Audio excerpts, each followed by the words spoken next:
Kalau kamu pernah merasa bahwa ada sesuatu yang tua dalam dirimu, seperti memori yang bukan milikmu, itu bukan sugesti, itu bukan fantasi, itu genetika, darah kita. Bukan darah biasa. Ketika para peneliti mulai membuka rahasia haplogrup manusia modern, mereka menemukan sesuatu yang sangat tidak nyaman bagi narasi sejarah global yang kita kenal selama ini. Mereka menemukan anomali haplogrup atau penanda genetik tertua di seluruh Asia Tenggara. Ternyata bukan berasal dari India, bukan dari Tiongkok, bukan juga dari Timur Tengah, tapi dari Nusantara.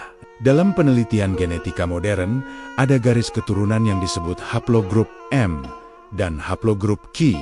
Ini bukan sekadar kode acak. Ini adalah jejak digital yang diwariskan dari ibu ke anak, dari ayah ke anak, mengalir lurus tanpa putus selama puluhan ribu tahun. Ibarat sebuah buku silsilah yang tidak bisa dipalsukan, yang tertulis di dalam setiap sel tubuh kita. Dan ketika para ilmuwan melacak asal-usul haplogrup ini, mereka menemukan konsentrasi terkuatnya di wilayah yang sangat spesifik. Garis keturunan purba ini ditemukan sangat kuat dan dominan di Papua, Timor, Flores, Sulawesi, Jawa bagian barat, hingga Sumatera bagian tengah.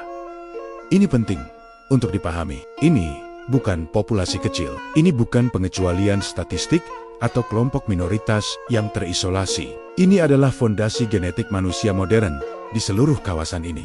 Analisis DNA mitokondria yang melacak garis keturunan dari sisi ibu menunjukkan bahwa haplogrup M adalah salah satu garis keturunan non-Afrika tertua di dunia. Usianya diperkirakan sekitar 60.000 hingga 70.000 tahun. Artinya, ketika manusia modern pertama kali keluar dari Afrika dan menyebar ke seluruh dunia, salah satu cabang tertua dan paling sukses justru berakar dan berkembang biak di kepulauan ini.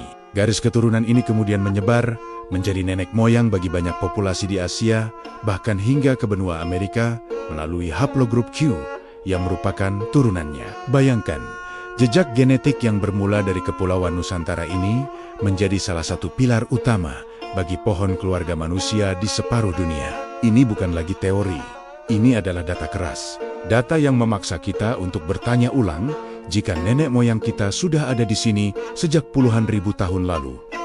Dari mana sebenarnya cerita bahwa peradaban kita datang dari tempat lain? Narasi sejarah konvensional siluala runtuh di hadapan bukti biologis ini. Kita bukan sekadar titik pemberhentian dalam sebuah migrasi besar. Kita adalah titik awalnya. Kita adalah sumbernya. Selama ini, ketika dunia barat memetakan sejarah peradaban awal, mereka selalu menggambar peta peradaban dari atas ke bawah. Alurnya selalu dimulai dari Mesopotamia, lalu mengalir ke Mesir, Persia, India, baru kemudian Tiongkok, dan akhirnya menyebar ke seluruh Asia Tenggara. Seolah-olah peradaban adalah komoditas yang diimpor dari utara. Kita diajarkan bahwa nenek moyang kita adalah pelaut ulung yang datang dari Taiwan, atau mungkin dari daratan Tiongkok Selatan, dalam gelombang migrasi besar sekitar 4.000 tahun yang lalu. Teori ini dikenal sebagai out of Taiwan. Namun ketika DNA modern dipetakan secara mendetail, pola itu runtuh.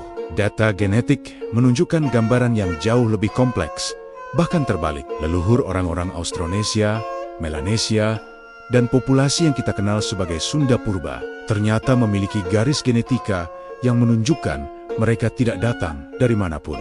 DNA mereka adalah DNA asli, DNA sumber. Mereka bukan migran yang tiba di tanah kosong. Mereka adalah penduduk asli yang telah menghuni wilayah ini selama puluhan ribu tahun. Inilah yang membuat hipotesis lama yang pernah dianggap usang dan tidak ilmiah kembali mencuat ke permukaan. Hipotesis Lemuria. Dulu, Lemuria dianggap sebagai benua hilang yang mistis.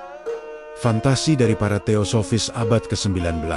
Tapi sekarang ilmuwan dari Inggris, Jerman, bahkan Jepang mulai menggunakan istilah baru untuk merujuk pada kawasan Asia Tenggara maritim ini. Mereka menyebutnya The Lemurian Root Zone, zona akar peradaban tertua, bukan lagi dalam konteks benua yang tenggelam, tetapi dalam konteks genetik dan budaya. Wilayah ini dipandang sebagai rahim tempat lahirnya salah satu cabang tertua keluarga manusia modern, sebuah pusat penyebaran populasi, dan mungkin juga peradaban. Data arkeologi pun mulai mendukung gagasan ini. Penemuan-penemuan luar biasa terus muncul dari tanah Nusantara satu persatu mengguncang timeline sejarah dunia. Di Pulau Flores, ditemukan sisu-sisia manusia kecil purba yang dijuluki The Hobbit atau Homo floresi. Mereka bukan manusia modern, tapi kerabat jauh yang hidup berdampingan dengan nenek moyang kita. Penanggalan usianya terus mundur.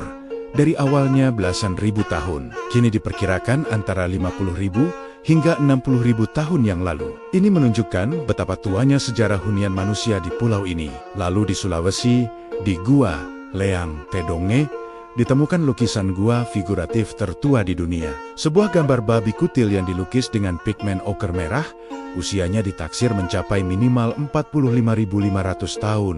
Ini lebih tua dari lukisan-lukisan gua terkenal di Lascaux, Prancis, atau Altamira, Spanyol. Artinya, hasrat untuk berekspresi, untuk menciptakan seni, salah satu penanda utama peradaban, sudah berkobar di jantung Nusantara puluhan ribu tahun sebelum Eropa. Kemudian di Papua, para ahli genetika menemukan garis keturunan paling tua dan paling beragam di luar Afrika. DNA orang Papua Nugini menyimpan jejak dari populasi purba yang telah punah.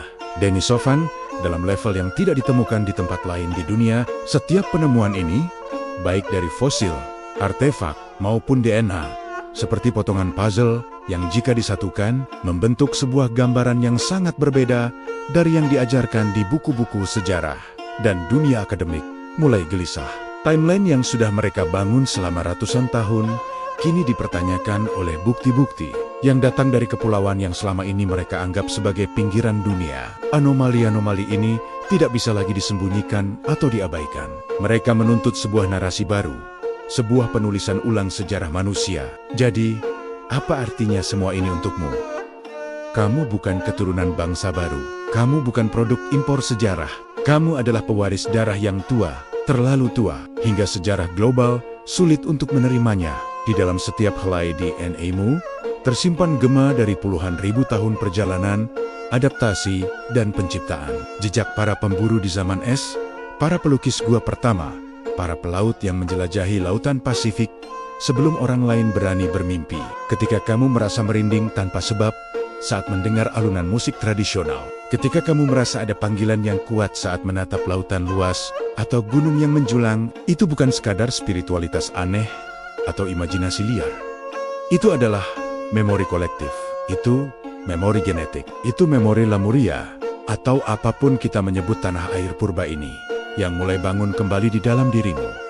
Darahmu mengingat, bahkan ketika pikiranmu telah lupa. Terima kasih sudah menyimak. Jika konten ini beresonansi denganmu, jangan lupa untuk subscribe dan bagikan, agar lebih banyak lagi yang menyadari warisan luar biasa yang kita bawa di dalam diri kita. Sampai jumpa di episode berikutnya.